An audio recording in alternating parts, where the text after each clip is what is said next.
nigga. I watched Donald Trump in a press conference, and this motherfucker had all the media gathered, and this nigga literally asked the media to their face to stop finding shit out. I was like, yo, this motherfucker is bugging. And then, I'm not even making this up, his lips started sweating.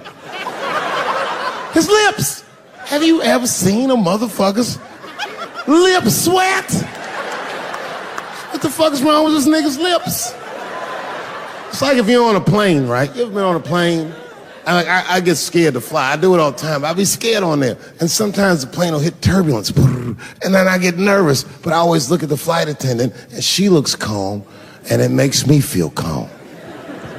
But if that bitch's lips were sweating,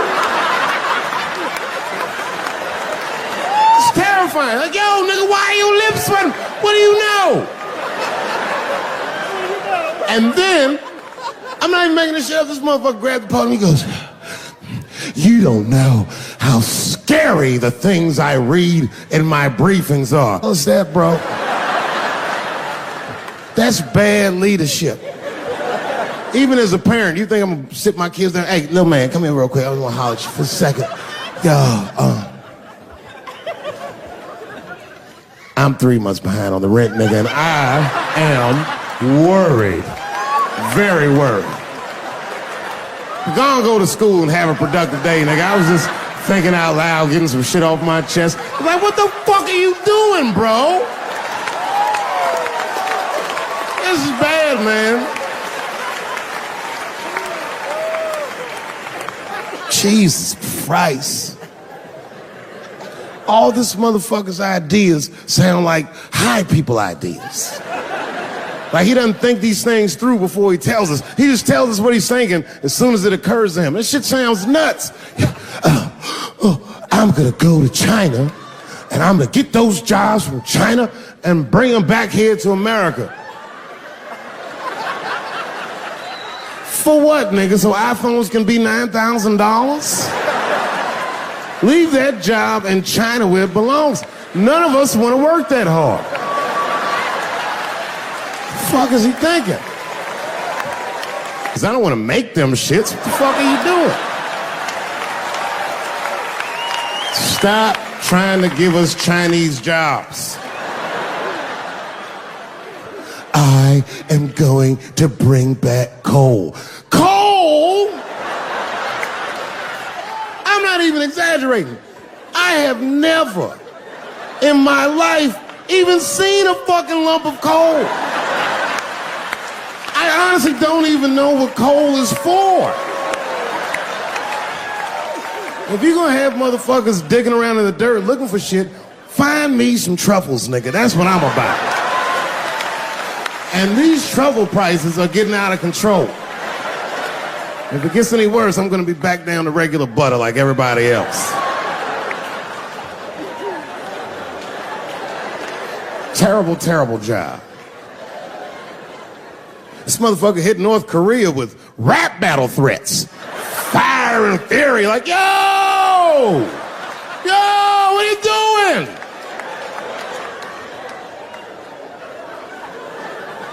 It's fucking Korea, man.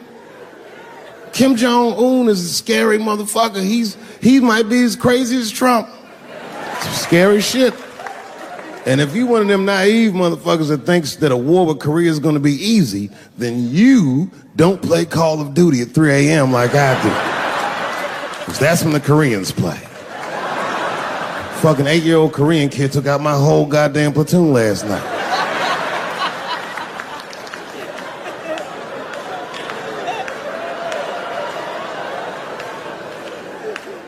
I've never seen somebody in the office so high with the most just basic fucking solutions. Like, you know, we should not let any more Muslims in the country till we can figure out what's going on. Did he just say, figure out what's going on?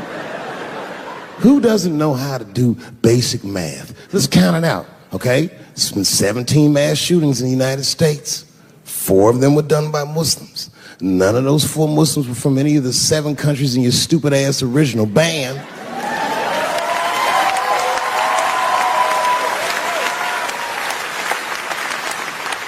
And since he brought it up, the other 13 shootings were done by the Tiki Torch whites. These are facts. And you don't see me trying to ban white people from the show to keep the fucking terrible idea because it's mean and it's racist. And most importantly, it would be catastrophic to my bottom line. If there were no white people here tonight, I might leave this bitch with $1,800. This man needs to realize that we all need each other. And that's why we will never, ever be able to beat China. Because everybody in America is racist, and everybody in China is Chinese. This motherfucker called it all wrong. And don't believe the media either, because as all this shit is happening, the media is trying to make us believe that the extremities amongst us are the norms. We can disagree, that's fine. And most of us are keeping a cool head about this shit. You know what I mean? Americans generally respect one another's beliefs, even if they don't share those beliefs. I know I do. I respect everybody's beliefs, except Amish people. Because they are the only ones that I can say clearly their God is wrong. The speed limit is 75 miles an hour in Ohio, and one lane of traffic is buggy. Nigga, your God is ridiculous. All the Amish people around my way know me too. Not from television, obviously. They know me from the streets. Because when I see them horse and buggies, I'll pull the Porsche over and talk to them. Ezekiel, are you sure that God doesn't want you to have any of this technology or this energy? Huh? Huh? I can't hear you, nigga. Let me turn this air conditioner off. What did you say?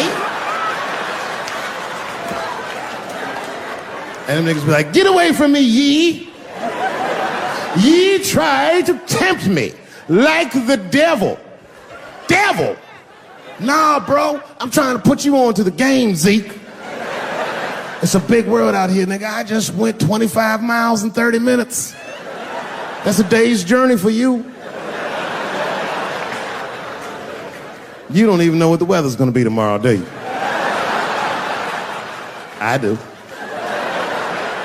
You don't even know that there's a valuable Pokemon right on you. Now drive away. Huh? Oh, my vape pen? You want to hit my vape pen? Oh, sorry, nigga. I'm trying not to get herpes. My bad. I've been playing cat and mouse with herpes for 30 years now, but every night I go to the club, I'll be like, not tonight, herpes. No disrespect, I'm not saying you have herpes, I'm just saying 1 out of 5 people do. So let's just all be careful around this motherfucker and make sure that we leave with the lips we came with.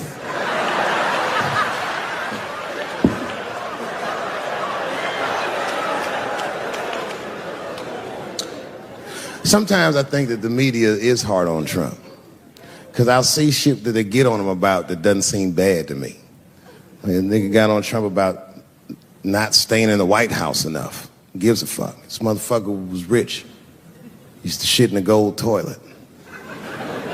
It's true. I don't know if you've ever been to the White House. It looks like a very nice place to work, but I wouldn't want to live in that Scooby-Doo ass house either. That shit's terrifying looking. Imagine you trying to jerk off.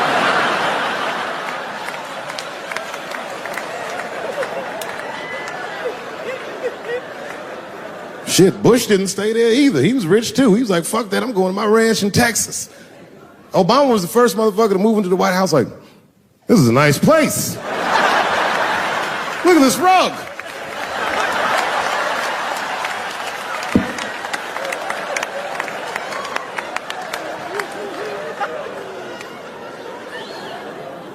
The media got on him about putting Jared Kushner in his cabinet, and I didn't think that that was the worst thing he'd done. I mean, it was still early, and I mean, it's not unprecedented. Kennedy had his brother as the attorney general, right? And this motherfucker's a Washington outsider. To be honest with you, I'd probably do the same thing. As a matter of fact, I do. You think I go to a Hollywood meeting with all them white folks by myself? I bring my nigga Mac Mittens from the streets. I don't even know his real name. Everybody just calls him Mac Mittens. But I know he's not qualified to even listen to these meetings, but this motherfucker just makes me feel good. And all the white people look at me like, Dave, do you mind asking your friend Mac Mittens to excuse us so that we can talk business? And I say, fuck that. Anything you say. He listened to the whole meeting. And when they done talking, I just look over at Mac Mittens, and if he gives me the signal, meow, meow, I'll sign the papers. It's a gut check. Or how about this one? Remember when it was the day after the election and the president of Taiwan called Donald Trump to congratulate him? And Donald Trump, of course, took the call and talked to the president of Taiwan. The problem with that was Taiwan doesn't have a president. The United States functions on what they call a one China policy, and Taiwan is a renegade province of said China.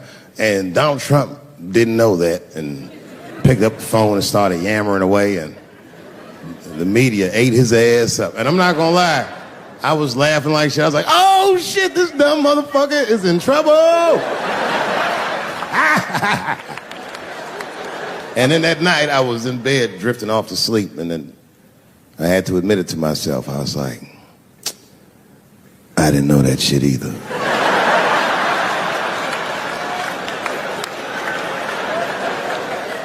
And then I realized the media got the story wrong. The story wasn't that Donald Trump took the call. Nobody told Donald Trump not to take the call. That's terrifying. God damn, nigga, you don't have a Mac Mittens on your team? It wasn't like they were calling the White House. They were calling the switchboard at Trump Towers, and they were getting through. Anybody. Mr. President, there's a Ricky Ticky Tabby on the phone for you? Yes, put him through. Hello, Ricky Ticky. Good to talk to you. Mr. President, there's a John Jacob Jingleheimer Smith on the phone. Oh, his name is my name, too. Put him through. Hello, John Jacob. Let's talk business.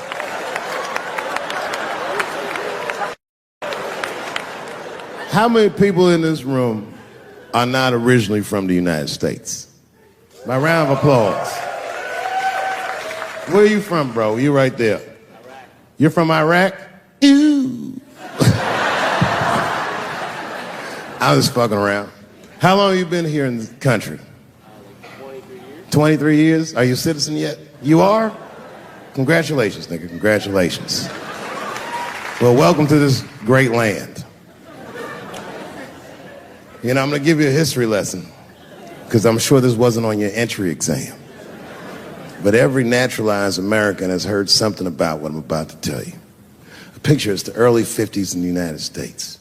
This 14-year-old boy goes down from Chicago to Mississippi to meet his extended family for the first time. He'd never been to Mississippi. And before he went, his mother said to him, very pointedly, she said, if a white man looks you in your eyes in Mississippi, look away. And I don't know what you know about black people from Chicago, but they're not a scared people. Legend has it, he was in front of a convenience store hanging out. A white woman walked out of the store, and he thought she was pretty, and he said, bye, baby. Not realizing that he had just made a fatal mistake. 4 days later, a group of adult white men burst into this family's home and snatched a 14-year-old boy out of bed in front of his family that was powerless to stop them, and he was never seen alive again. His name was Emmett Till. They found his body maybe a few days later. It was in a creek, tied to a wheel so it would sink, horribly beaten and bloated. Hideous. And lucky for everybody in America, his mother was a fucking gangster. She was.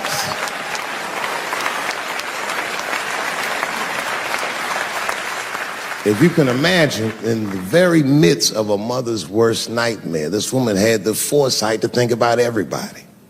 She said, leave my son's casket open. She said, the world needs to see what they did to my baby. And every publication here in the United Times had this boy's horribly bloated body on its cover. And if our civil rights movement was a car, this boy's dead body was premium gas. This was a very definitive moment in American history where every thinking and feeling person was like, ugh, we got to do better than this. And they fought beautifully, and here we all are.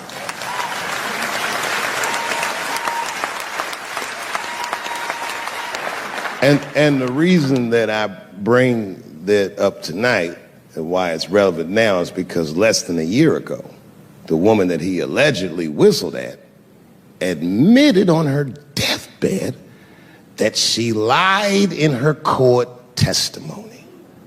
And you can imagine when we read that shit, we was like, ooh, you lying ass bitch. Was furious. But that was my initial reaction.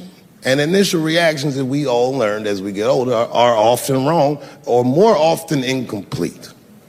They call this phenomenon standing too close to an elephant. The analogy being that if you stand too close to an elephant, you can't see the elephant. All you see is its penis-like skin.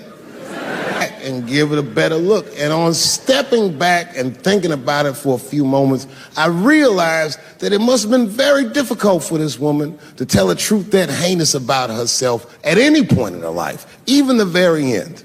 And I was grateful that she had the courage to tell it before she left this world, because it's an important truth and we needed to know. And I said to myself, well, thank you for telling the truth, you lying ass bitch.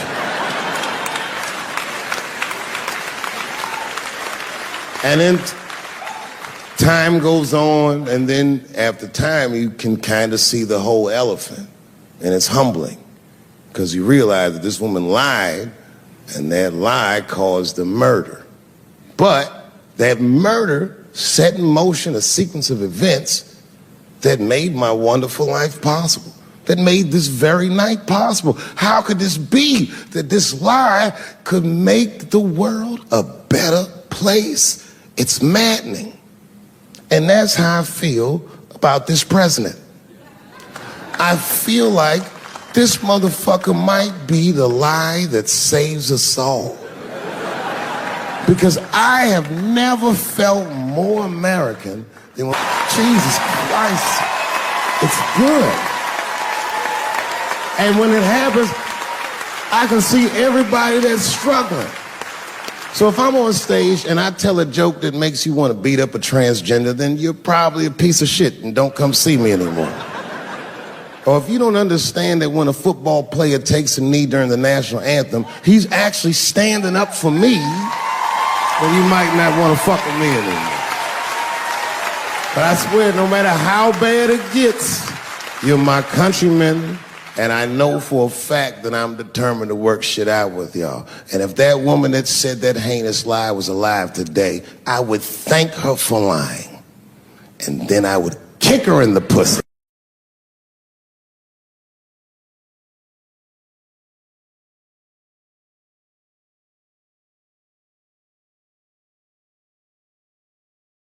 Dave Chappelle!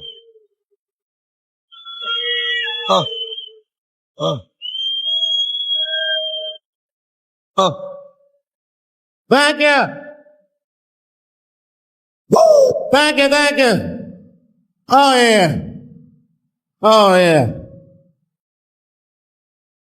All right. Oh, really? Boy. That'll make it good to come home, boy, I swear. I know, man. It's been a while. It's been a while. DC's different. I mean, God, man, it took me years to be able to do this show, boy. DC has changed. It's different now.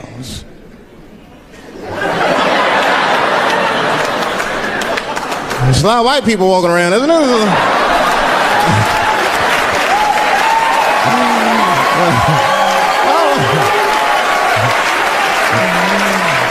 I left D.C. in the 80s. It was not like this in the 80s. When crack was going on. Remember when crack was going on? White people be looking at D.C. from Virginia with binoculars and shit. Well, that looks dangerous. Not yet.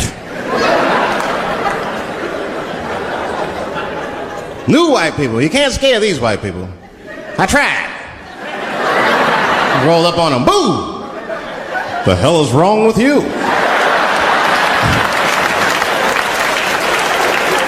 Those days are over. I'm glad that that's when that white friend comes in handy. Uh-oh, Ernie, you want to get this one? Come on now. Do something. So black people are very afraid of the police. That is a big part of our culture. No matter how rich you are, how old you are. We're just afraid of them. We got every reason to be afraid of them. You know what I mean? Like, you a white lady, you ever been pulled over before? You know, and then what they say, let me see your driver's license and your registration, right? See, I'm just guessing. That's not what they say to us. Well, you wouldn't believe what they say to us. Spread your cheeks and lift your sack. Like, what the fuck? Excuse me? You heard me. Spread open your cheeks and lift your sack. I got a driver's license, too. There's easier ways to prove who I am and shit. What does that prove? I can't go to the bank like that. Cash my check. What do you mean you don't have any ID? Wait a minute.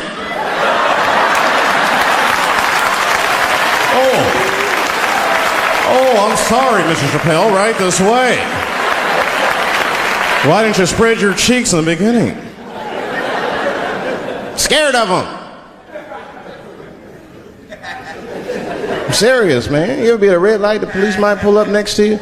It won't be no big deal for you, but you know what? I'll fucking fall apart. Oh, nigga. Oh, don't look over there, nigga. But I didn't always know that was a black thing. It took me a while to figure that out. I learned that shit in New York. I was in New York City. Now, I was hanging out with a friend of mine. He's a white guy, you know. We were just hanging out. And we were lost in the city. You know, we were smoking a joint. Now, I don't know if it's a coincidence that we were lost in the high and shit, but... my white buddy, he was smoking a joint. Dave, it's the goddamn cops.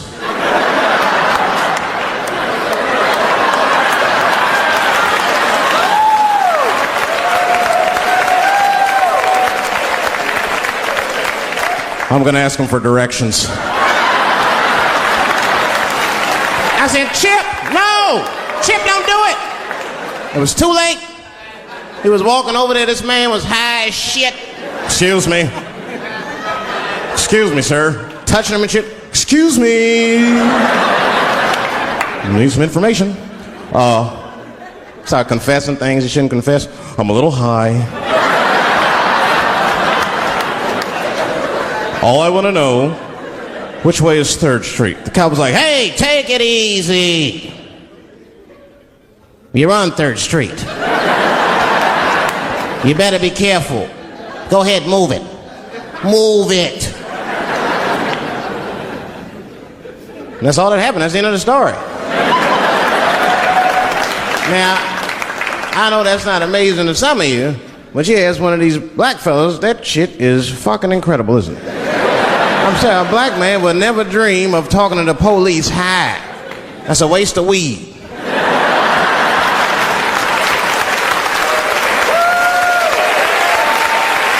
Serious. I mean, I'd be scared to talk to the police when I'm sleepy. They fuck around and get the wrong idea and shit. Oh my God. That nigga was on PCP, Johnson. I had to use necessary force. You saw him. No paperwork. Just sprinkle some crack on him. Let's get out of here. That's how it is. But at the time, I didn't think there was anything racial about it. I was just like, man, Chip, you got fucking lucky. You better be careful. But then another time, me and Chip were driving. Now, I'm not driving. Chip is driving, and he's driving a little crazy. He'd been drinking. Now, I don't like to let my friends drive drunk, but, you know, I was smoking a joint. I couldn't really say shit to the guy.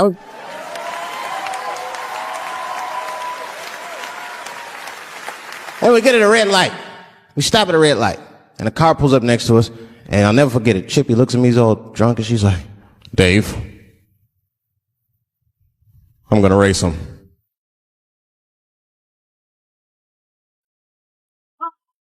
I knew it was a bad idea, but I was high. I tried to explain to him it was a bad idea, but all that came out was, well, nigga, sometimes you gotta race, I don't know.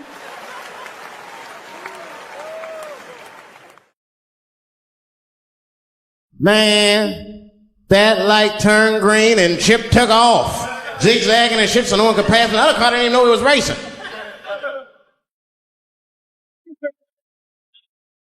Then the police seen us and pulled us over. Now you understand, I'm scared as shit.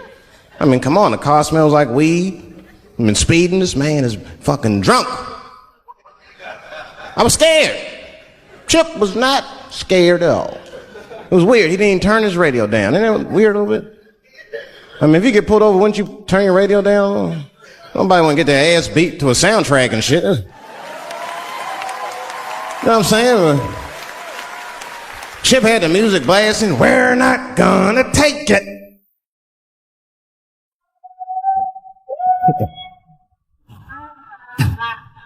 What the other said, Dave, just relax. Close your butt cheeks. Just relax. Let me do the talking. You want to know what he said? This is almost exactly what he said. I couldn't believe it. He says, oh. Sorry, officer, I didn't know I couldn't do that. I was fucking shocked.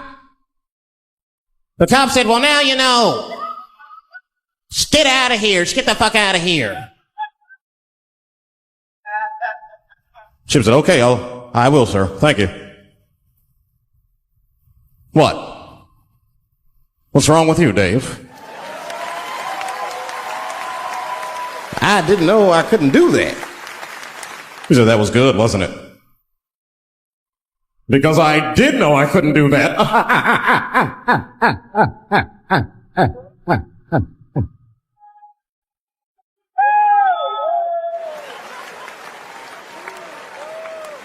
I was shocked. I wasn't shocked at the audacity of it. I was just shocked because I would have never thought to say that. I don't think any black dude would think to say that because they know we know the law.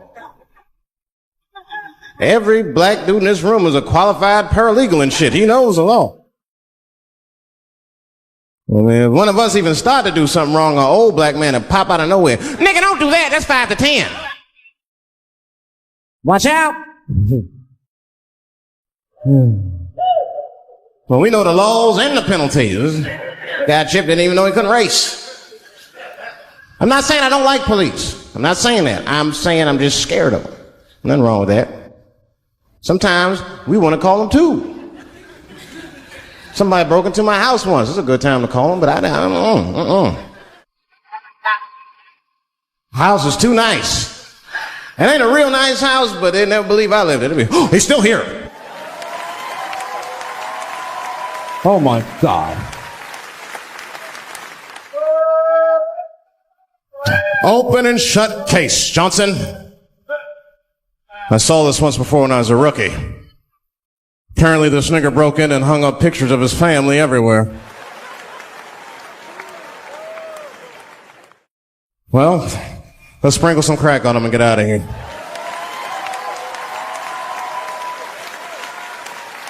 Oh, you know, that's that whole brutality thing. See, that's common knowledge now. There was a time when only minorities really knew about that. I'm not going to say white people didn't believe us, but you were a little skeptical. You were a little skeptical. I mean, I don't blame you. And then Newsweek printed it, he knew it was the truth. And then the Newsweek white people were like, oh my God. Honey, did you see this? Apparently the police have been beating up Negroes like hotcakes. It's in the May issue. I mean, really, how could you know, though? How could anyone else know? You know. I mean, maybe you should have seen something a little suspicious. Don't you think it was like a little suspicious? Just a little suspicious? Every dead black person the police find has crack sprinkled on them. I mean, come on, man. Come on, man. Who gets shot and sprinkles crack on themselves? Nobody would do that. Bam! Oh!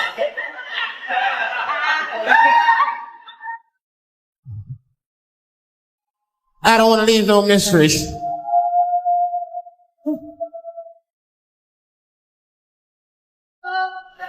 But I'm a paranoid guy, you know, that's how I am.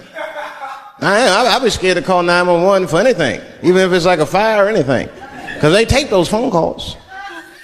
I see the shows, they tape them, and then they play them on television. That's fucked up. Now, I'll say anything if I'm scared. That shit is private, you know what I mean? Well, if I get killed and start playing that 911 tape on the news, I'm dead. I can't explain myself to my buddies and shit.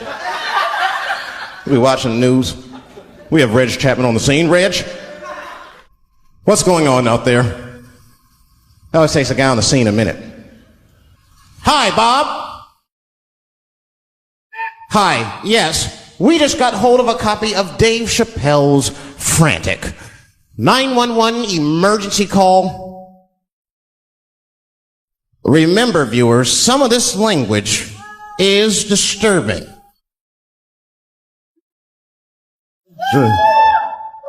Hello, emergency. Help! Help, motherfucker, they're coming to get me! Just calm down, sir, where are you? I shit on myself. I can't stop crying. They play that shit 30, 40 times a day. All my buddies will be at my funeral looking at me. You know, Dave shit on himself right before me. I saw it on the news. Died crying like a bitch.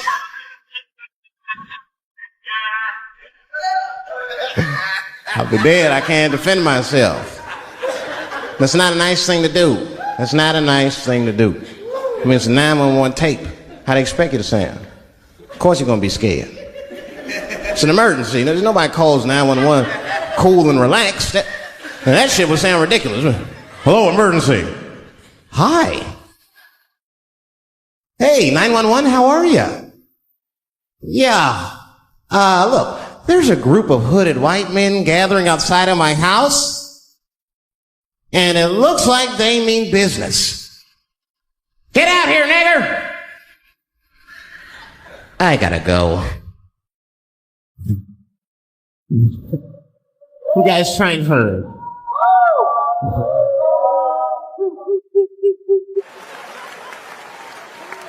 It's too much pressure. That's my problem. I can't handle pressure. Sometimes pressure make me talk different. I'm serious. You ever have like that social pressure? You ever talk to somebody who's fake and they make you fake? Like that kind of deal, like, hey, how you doing? You're like, fine, how are you? And you're like, I don't even talk like that. I get sick of that shit. I do. It just makes me sick. Sometimes I'll talk crazy just to make myself feel better. You ever do that? Just start talking like crazy. Like, you ever hear this voice? Man. That's how bad guys used to talk in the 40s. In the old days. See, I talk like that. Not all the time, but if somebody put the pressure on me, fuck it, I gotta cut loose. Like, the police pull me over, I'll talk crazy. Son, do you know why we pulled you over? Nah, because I'm black, see? That's right. Nah. I do. It's not illegal to talk like that. How do they know I don't talk like that every day? Stop talking like that. Stop talking like white copper. Nah. That's how I talk, see?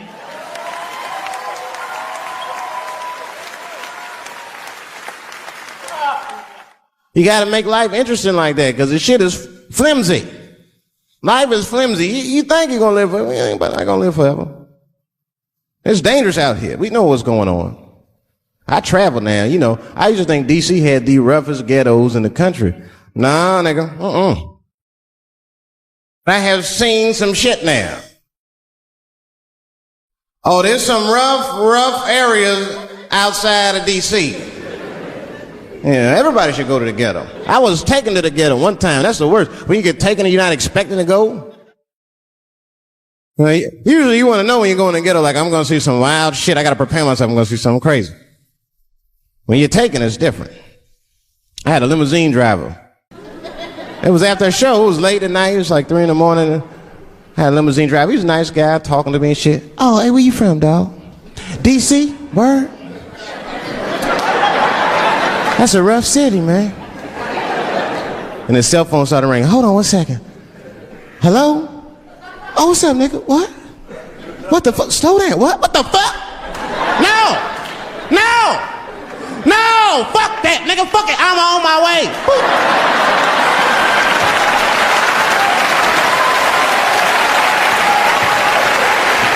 Hey. I gotta make a stop real quick. At 3 o'clock in the morning. I didn't know he was taking me to the ghetto at first. I started looking out the window. I was like, what the fuck? Is gun store, liquor store, gun store? Where the fuck are you taking me? This don't look good. He didn't say shit. He just pulled up in front of an old rickety building that looked like a project. Now, I'd never been there before. I'm not sure if it was a project, but it certainly had all the familiar symptoms of a project. A fucking crackhead ran this way.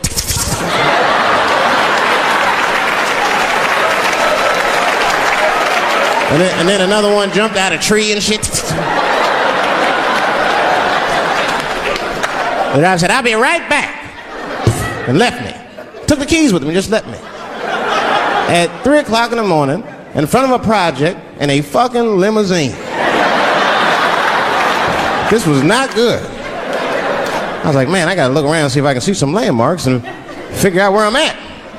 Might have to escape on foot.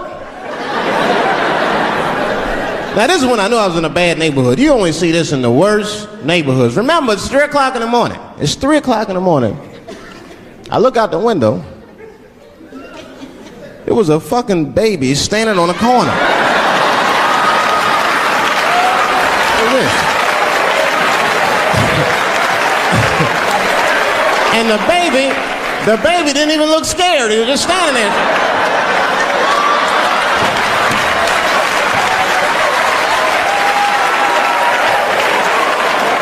I mean, it made me sad. It made me sad, really. You know what I mean? Because I wanted to help the baby. I was like, I don't trust you either. I'm sorry. Click. Click. The old baby on the corner trick, eh? You're not going to fall for that shit. Where's this limousine driver? You know, I start feeling bad. As time goes by, I start feeling worse. Like, man, what is wrong with me? What the hell's wrong? I'm scared of a baby. And this baby could be in trouble. He might need my help. I got to do something. But I wasn't going to get out the car. I'm serious, man. I just cracked the window a little bit. There's an old limousine. I can roll it down.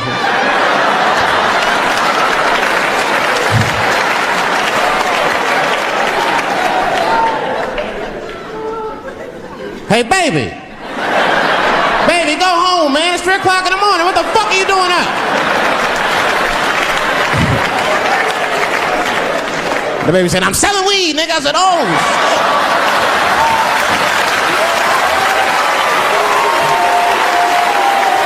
I wasn't expecting that.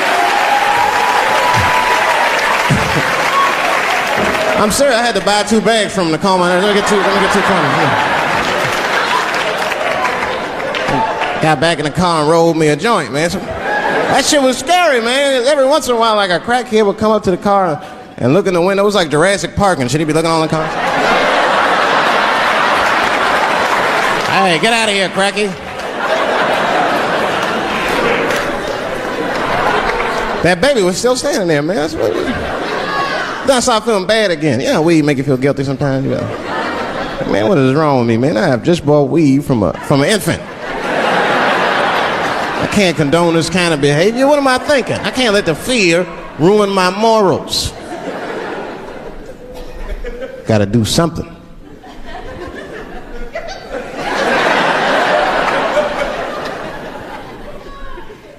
Hey, baby. Stop selling weed, all right? You got your whole life ahead of you. He said, fuck you, nigga, I got kids to feed. I said, God damn.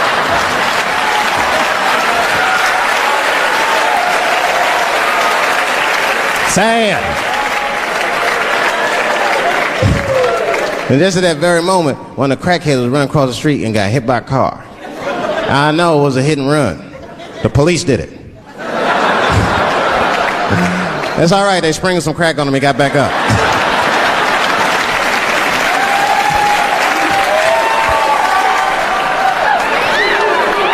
Yeah, I'll be seeing that kind of shit, man.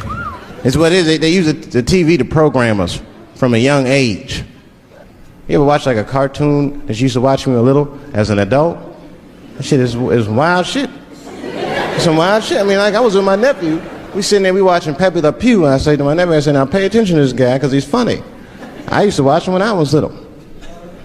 And we watched the Pepe Le Pew, and I'm old now. I'm looking like, good God, what kind of fucking rapist is this guy? Like, take it easy, Pepe. My nephew was sitting there cracking up. See, sometimes you gotta take the pussy like Pepe. Like, no.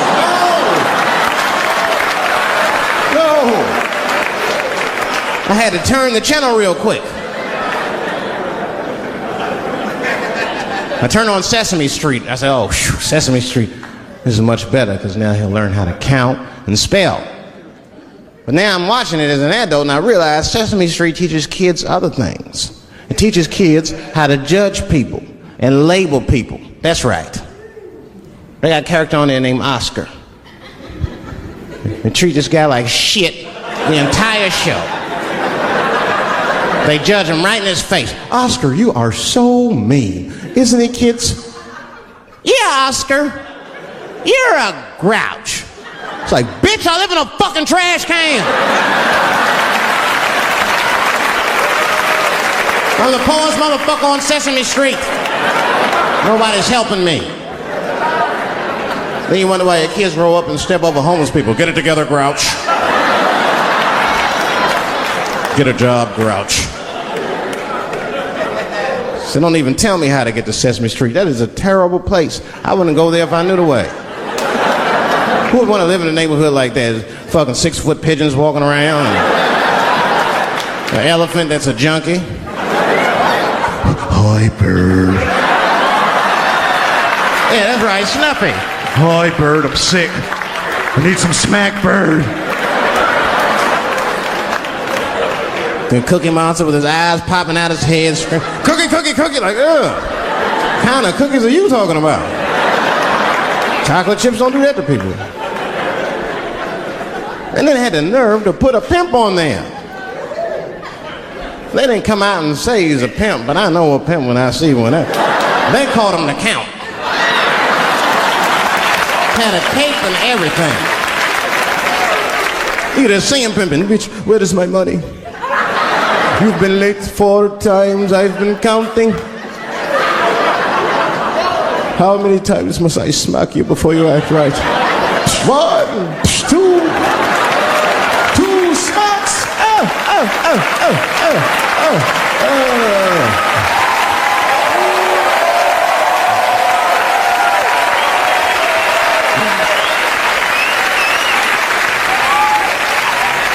That's the thing, there's so much stuff to worry about. You know, the more you know, the more you don't know and shit.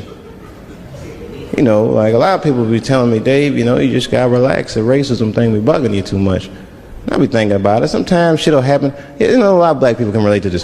Have you ever had something happen that was so racist that you didn't even get mad? You were just like, God damn, that was racist. I mean, it was so blatant, you were just like, wow. Like, almost like it didn't even happen to you. It was like a fucking movie. That was like you was watching Mississippi Burning. Wow. That happened to me. I was in Mississippi. I was in Mississippi doing a show, and I go to the restaurant to order some food, and I say to the guy, I say, I would like to have, and before I even finish my sentence, he says, the chicken. What the fuck? I could not believe it. Could not believe that shit. This man was absolutely right. I said, how did he know that I was gonna get some chicken? I asked him, I said, how you know that? How'd you know I was gonna get some chicken? He looked at me like I was crazy. Come on, buddy. Come on, buddy. Now, everybody knew as soon as you walked through the goddamn door, you're gonna get some chicken. There's no secret down here that blacks and chickens are quite fond of one another. And then I finally understood what he was saying, and I got upset. I wasn't even mad. I was just upset. I wasn't ready to hear that shit. All these years, I thought I liked chicken because it was delicious. Turns out I'm genetically predisposed to liking chicken. I said it's whack. I got no say in the matter. I got ruined chicken for me. I'm scared to eat it in public. I want somebody to see me and say something. You know what I mean? Like, you be eating some chicken.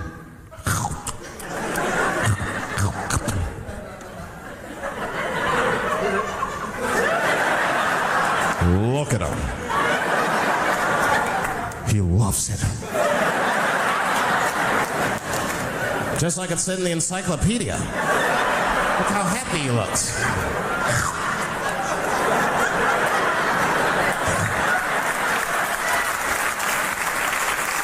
Sometimes this world be too much to deal with. That show business be crazy. That's where the cultures really collide. Show business bring a lot of races together. Sometimes it works, sometimes it don't. This is one thing that happens that's funny. You know, sometimes I'll be on a business call, right? You know, like with a lawyer or something. You know, my lawyers be white, and like we'll be on a call, right? And they'll be like, "Oh, okay, Dave, we're gonna close the deal. Is that fine with you?" I'll be like, "Yeah, that's good for me." Great. You have a good weekend, Dave. I'll be like, "All right, you too, man. Peace." Oh, all right, bye-bye.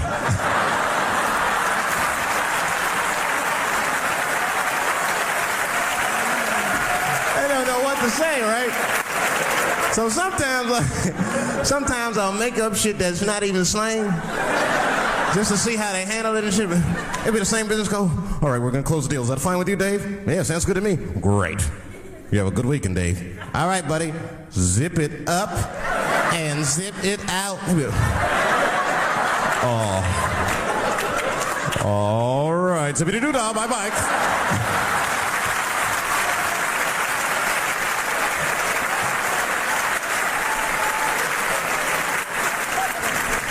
Sometimes racism works out in black people's favor. Now, it doesn't happen often. It happens very rarely, but when it happens, it is fucking sweet.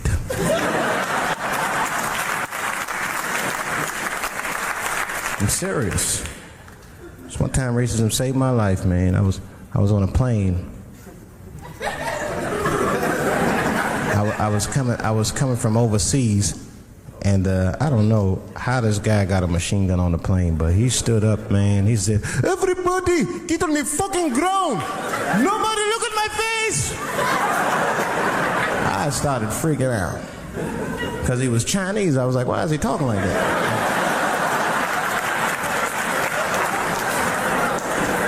He was screaming and crying. I was the only brother on the plane. Well, I thought I was the only brother. I looked over. There was one other black dude. He was from Nigeria. I looked over at him. He was looking right in my face, man. He didn't say two words to me. He just looked at me. He was like...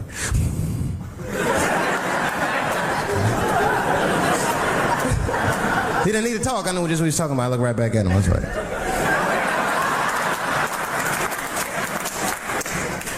Some white dudes on the front of the plane seen us. They were like, "Oh my God. I think those black guys are going to try to save us."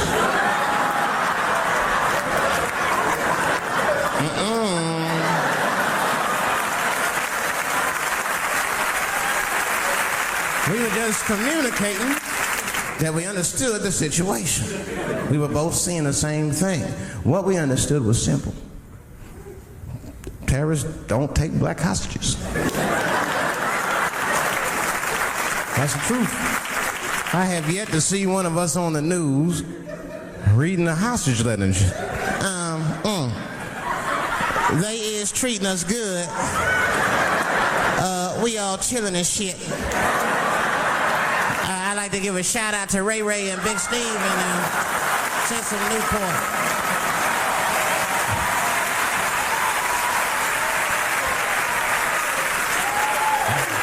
You're not gonna see it.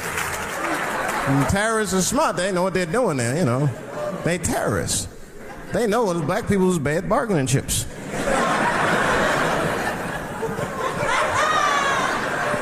They called the White House and said, hello? We have got 5 black... Hello?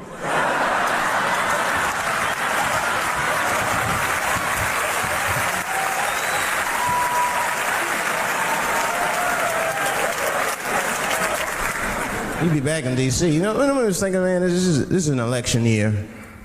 I'm gonna ask you, you're a white guy, do you know who you're voting for yet? Don't know, do you? Now, you see that? You see what just happened here? Let me tell you something. That is a cultural thing. He knows who he's gonna vote for. He's just not gonna tell me. See? I've noticed that. That is a cultural thing.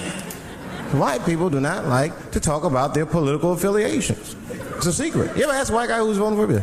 Hey, Bob, who are you going to vote for? Dave, whoa. Take it easy now. Take it easy. So anyway, I was fucking my wife in her ass, right? And I mean, it was something else. Yeah, but who are you voting for? Dave, come on with the voting. I'm trying to tell you about fucking my wife. You're asking me all these personal questions. They don't like to divulge that information because it matters to them. Black people talk about that shit. Black people will openly talk about politics. Black people will openly talk about beating up politicians and shit. If I see George Bush, I'll kick his motherfucking ass for cutting my Medicaid. They really say it. Black people just say it. But there's a reason for that. It matters more for that. It matters more. Black people see even when I vote, right, which I don't, but even when I like think about like who I would vote for, right, I don't even look at their political policies. I just look at their character. You know what I'm saying now? You gotta read, no, I'm serious. You gotta read between the lines. Like, you know, you look at Clinton, and black people like Clinton, because we've seen him on the campaign. I saw one thing on the campaign trail. He actually just picked a black baby up and kissed him. Come here, you little nigger baby. Oh, just kiss him. I said, I like that. He did not hesitate or nothing. You see George Bush Jr., he been in, ugh.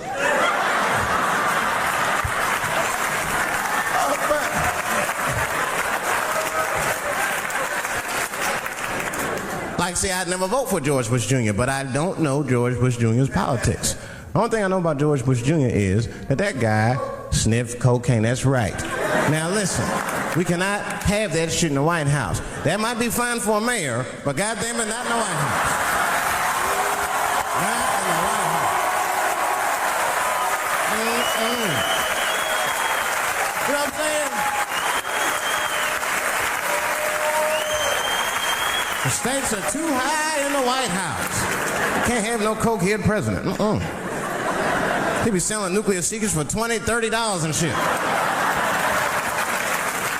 He'll be in meetings embarrassing America. Come on, sign the treaty, baby. I suck your dick. Like, what the? Mr. President. Mr. President, that is not how we do business here, sir. Stop sucking the ambassador's dick. No, let him finish.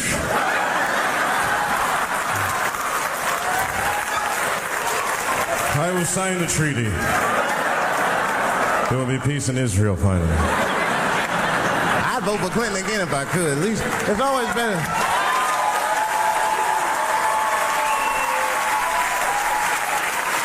Now again, I'm not looking at his politics.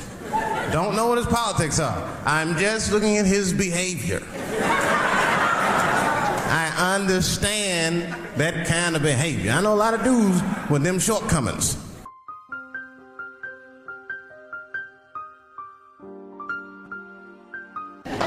weed smoking fornicators. There's a lot of them. I mean, come on now. Let's be honest. Let's be honest.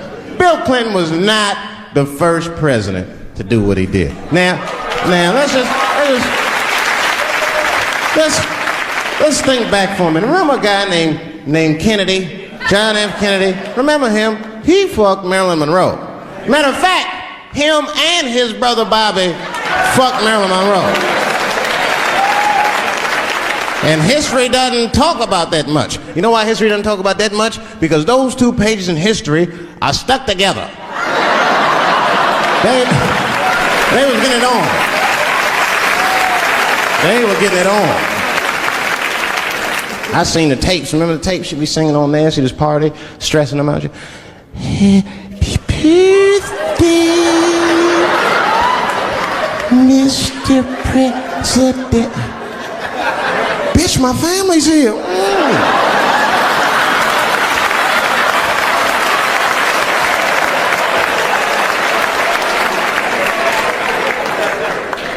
Clinton did the same thing, but he didn't do it like that.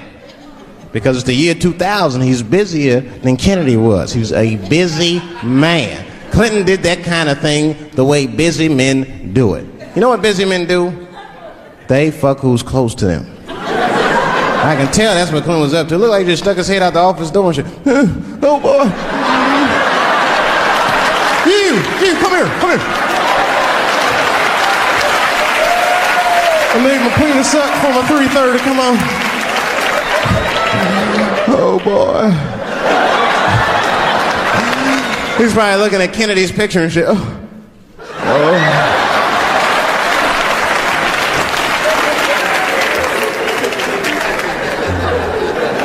And then to top it off, he lied, which I thought that was special. I did, man. I know how he did. I've been accused of having sex with a girl I did not have sex with before. And let me tell you something. That shit is infuriating. You ever go through that? You know, it'll make you crazy. You be screaming at your best friends. I didn't touch that bitch, nigga. I'll kill you. Fuck you, nigga. I'll kill you. Please believe me. Please believe me.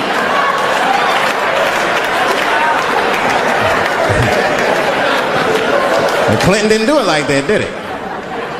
And Clinton came out of the press conference all relaxed. His shoulders all relaxed and all this trouble. It looked like he just got done fucking or something. Listen, let me tell you something, America.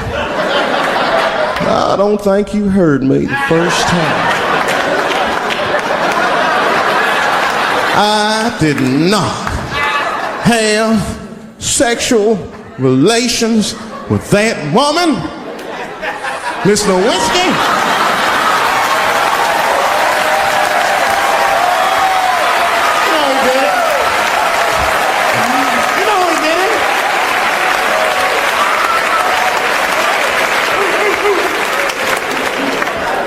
Everybody knew what that finger smelled like. Nobody cared.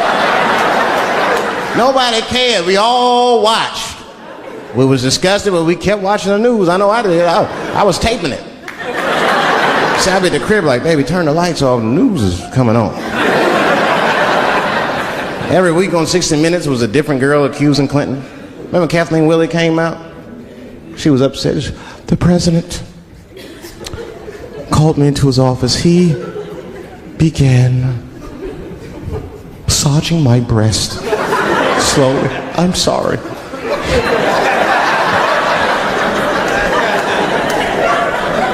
And then he placed my hand on his genitals. Ed Bradley was shocked. Was he aroused? I was at home like, yeah, was he aroused?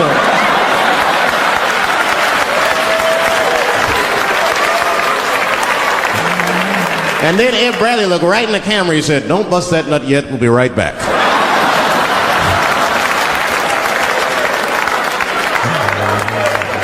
Oh, man, the news had never been so good. But there were no victims. There were no victims. Only one I feel sorry for is that Lewinsky. I feel a little sorry for her. Don't y'all feel a little sorry for her at all? God damn, y'all, come on, man. That's a hard thing to be famous for, man. I mean, nobody want to be the most famous cocksucker of all times and shit. I feel bad for her. Not even the women feel sorry for her a little bit, ladies. Now that's jealousy. That's what that is. I mean, come on, y'all. That's one dick that girl sucked. It's gonna haunt her for the rest of her life. Long after she spent that money up, that's still gonna haunt her. And I know there's a lot of women in here with at least one dick they regret. And I bet you it wasn't a president's dick. I bet she worked at Kenny Shoes or Safeway or some shit like that. Don't go judging her. Don't go judging her. See, we gotta stop judging people. That girl was young, and she made a mistake that young girls make. She wanted to fuck a powerful man, period. That's as far as she thought it through. She wasn't thinking about how powerful the president was. She had no wisdom. An older woman would have helped everybody. An older woman would have been in there, you know, you should lower taxes. You know what I'm saying? An older woman would have sucked us into a utopia. The last thing I'm going to say about it is this, that he is a famous man.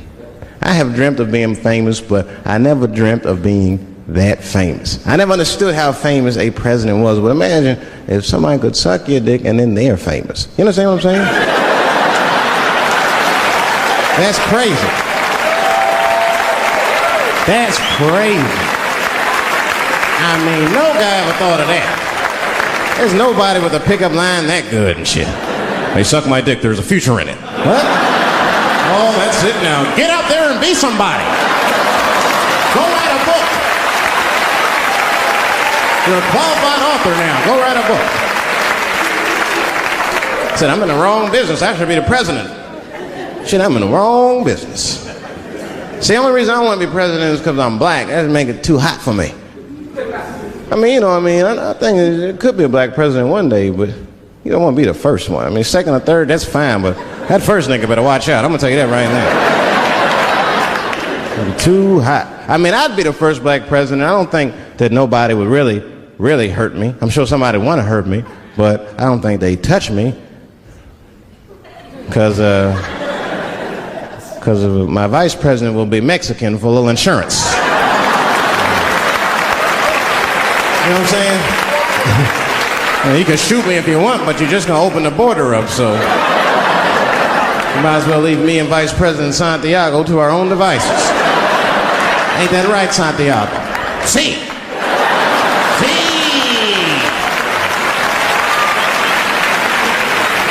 Elian can stay. Don't worry, I don't got no Elian jokes. All I'll say about Elian is thank God he's Cuban. Because if he was Haitian, you'd have never heard about his ass.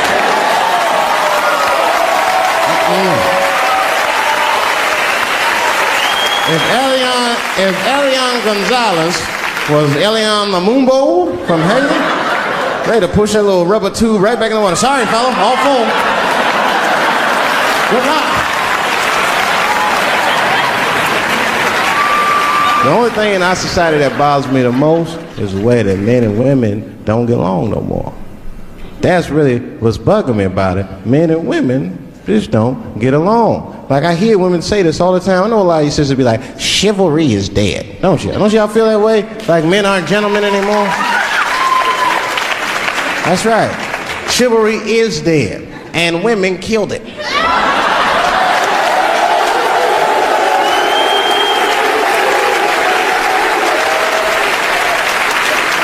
There's a fundamental difference in the way we're going to see things. We're not going to see eye to eye on this issue. We're just not. Our tests in life are different. A woman's test in life is material. A man's test in life is a woman.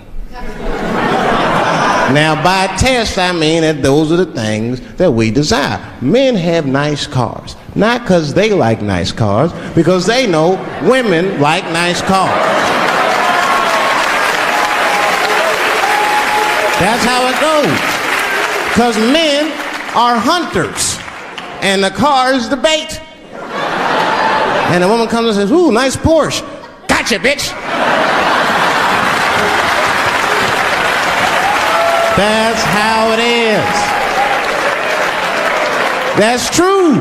Come on now, you go to a woman's house, her house be comfortable as shit. Women love comfortable surroundings, so men get comfortable surroundings. But let me tell you something. If a man could fuck a woman in a cardboard box, he wouldn't buy a house.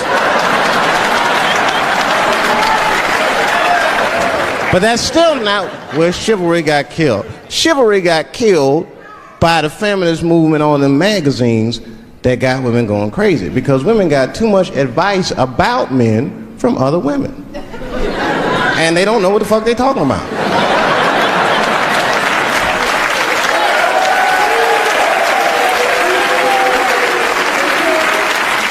And it's true. I see this shit in the magazines. I don't read them, but I be seeing the cover. I be in the grocery store, fellas, you look at one of the magazines, like, what is this? And they say on the cover, 100 Ways to Please Your Man by some lady. Get out of here, man. Come on. Ain't no 100 ways. This is 4 things on it. Such as big paper ball. Pictures.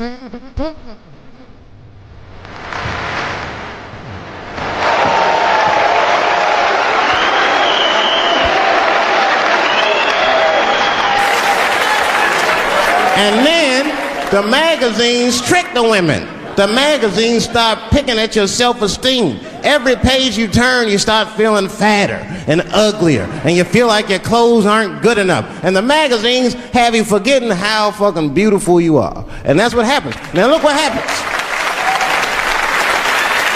And then you forget how beautiful you are, and we all suffer. If pussy was a stock, it would be plummeting right now because you flooded the market with it. You're giving it away too easy. I'm just being truthful. I'm just talking. It would plummet. We'd be watching the news today. Pussy plummeted again on the NASDAQ. Gold is up 10 points. You can see it. You ever have this happen? This is how confusing it is. This is the practical application of what I'm talking about. Like a guy be out, it's happening to a lot of guys. You be out at a club, bar, right? He's kicking with your boys, and a girl walks by, and man, she looks good. She looks good. Not good in that classical way. I mean, you know, I'm talking good like she got half her ass hanging out her skirt. Her titties are all mashed together, popping out the top of her turtleneck and shit.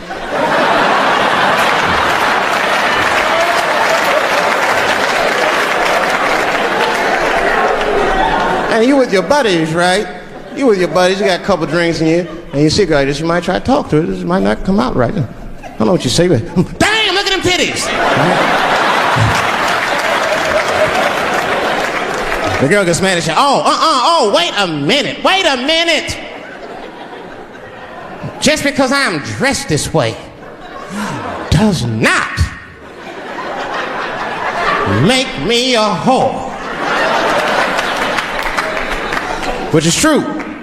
Gentlemen, that is true. Just because they dress a certain way doesn't mean they are a certain way. Don't ever forget it. But ladies, you must understand that that is fucking confusing. Just is. Now that would be like me, Dave Chappelle the comedian, walking around the streets in a cop uniform. Somebody might run up on me. Oh, thank God. Officer, help us. Come on, they're over here. Help us. I'm like, oh, just because I'm dressed this way does not make me a police officer. You understand what I'm saying? It's like, all right, lady, fine. You are not a whore. But you are wearing a whore's uniform, I'll tell you that shit right now. Little misunderstandings can happen. And then men, we misunderstand women a lot. You know, we always undermine their feelings. You can't do that to them. You can't, because see, feelings are, see how they clapping? Feelings are very important to women. They are all important to women. I'm just learning this shit. Everything's based on how they feel. You can hear when they tell stories. You ever hear a man tell a story, it'd be just facts. Who, what, when, where, why. It was me and Bob, we was at Safeway. Then that nigga Bob said this, then I punched that nigga, and then I broke out. That's the story.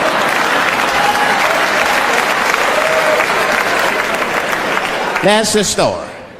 Women tell stories, all these feelings. Well, first of all, you have to understand, I was on my period, and I just talked to my mother, so I was feeling like, God damn, there's so many feelings. What the fuck happened? Get to it. But I gotta talk about them. Gotta talk about them. That's how they always get me. I'll be sitting there, watching TV, chilling and shit. My old lady come up to me. David, we need to talk.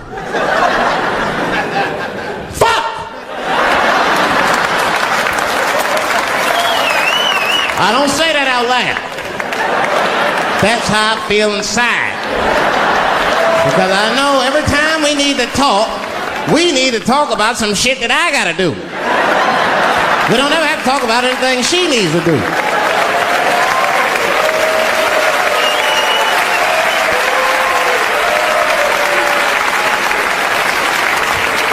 She leaves me defenseless. I have to do what I have to do. David, we need to talk. Nah. Don't do that to me, David. This is serious. Stop talking in that voice. No, see. I gotta do this, see. Ah, see.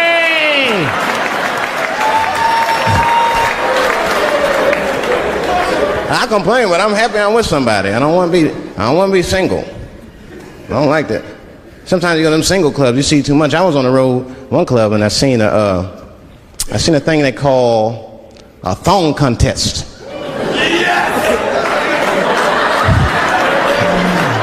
Yeah, I seen a thong contest.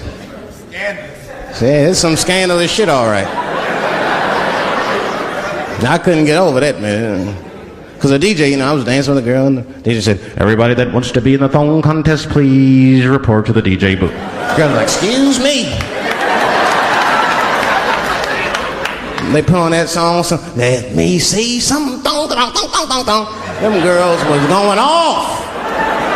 Some of them pulled their pants down, some of them pulled their skirts up, all of them just shaking their butt. Some of them didn't even have underwear on, they was just fucking shaking their butt. I mean, really, I was fucking disgusted. But I couldn't turn away.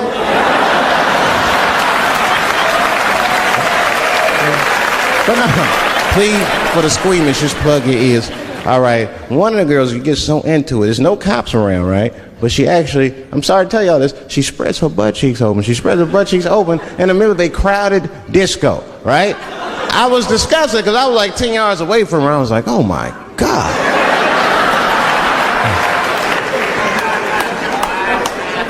Is that her birth canal? Oh, it gets worse. Good God Almighty, is that a baby? I know that's gross. It's gross because it was a baby. It was the same baby from the project. She's like, I snuck in the club, nigga. I got that weed if you need me. Just pat on the ass and I'll come out. Hey guys, thank you very much.